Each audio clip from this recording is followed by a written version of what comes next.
Депутаты Элтумена внесли предложение в закон о дальневосточном гектаре земли. Они считают, что упрощенная система передачи земли не учитывает интересы жителей Дальнего Востока. В связи с этим парламентарии предлагают поэтапно внедрять закон. Кроме того, необходим ценз оседлости, согласно которому требуется постоянное проживание на Дальнем Востоке.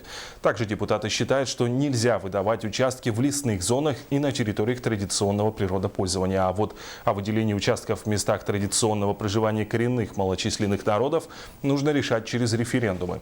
Также депутаты предлагают в местах, где не развит интернет, выделять участки исключительно на основе письменного обращения и конкретизировать границы территорий для предоставления земельных участков.